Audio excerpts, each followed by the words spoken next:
And to discuss China's growing pet industry, Crystal Wang joins us. She is a consumer and retail industry leading partner at Deloitte in China. Thank you so much for joining us. Thanks, Elaine, to having me here. Well, explain for us the massive growth in China's pet industry. How much are people spending? Yeah, I think the overall China pet market has grown tremendously in the last 5 years. Last year, within Deloitte, we have a very comprehensive study regarding the pet market. So at that time in 2021, we already see the market sizing is around 50 billion RMB, which roughly is $7 billion US dollar.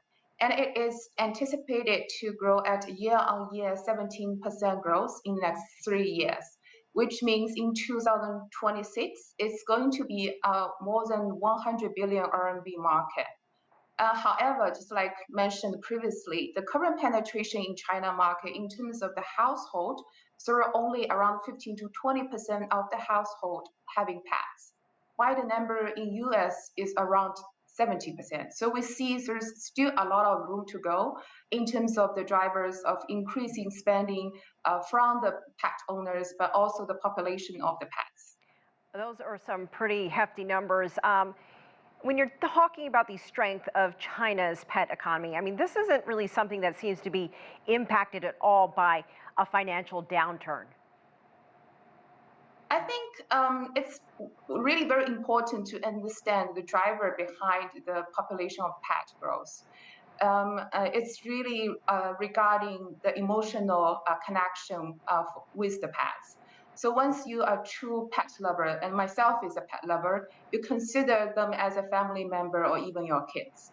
I think it's part of the culture for Chinese people that even in very deep financial recession situation, the last thing the Chinese people will do is to cut the cost of the kids. So in that case, I think the pet industry is really very resilient market in China. And we anticipate it's still going to have a very robust growth in future.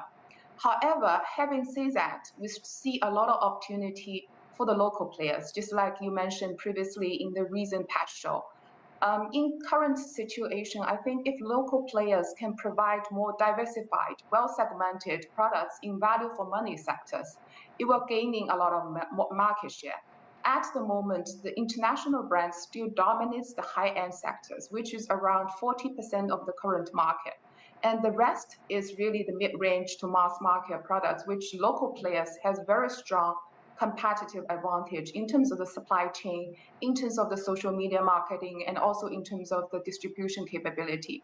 So having said that, we see a lot of and a more local player can enter the booming value for money sectors, and it's still going to gain a lot of market share rapidly. You said you're a pet lover. I am too. I have dogs and cats, and I know that I treat my pets and consider them my other child or my first child before I had kids.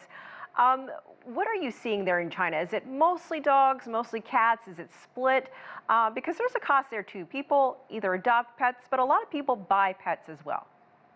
Yeah. I think this is a very interesting question. Actually, in our study, we have some very interesting numbers around that. In 2021, cats versus dog is still around 50-50, which means it's equal. However, we anticipated the growth of cat population is even higher than dog, which leads to in 2026, it will be like 60 versus 40. So we estimate the cat population will higher than the dog population. I think the reason behind it's difficult to say whether raising a cat is cheaper than raising a dog. The key reason behind that, first, cat requires less attention. You don't need to walk them, and they will get themselves fed at home when they're hungry. But dog, on the other side, they require a lot of attention. You need to spend some time with them, play with them indoor and outdoor. The other reason from our report is cat normally has longer life. One interesting finding we have is the big wave of pet population booming was around 2015 to 2017 in China. By that, we estimate almost like 20% of dogs already reaching their adult age, while cats at the moment are mostly still in the young age. Those are some interesting, fascinating distinctions. Crystal Wang, thank you so much for joining us. We appreciate it.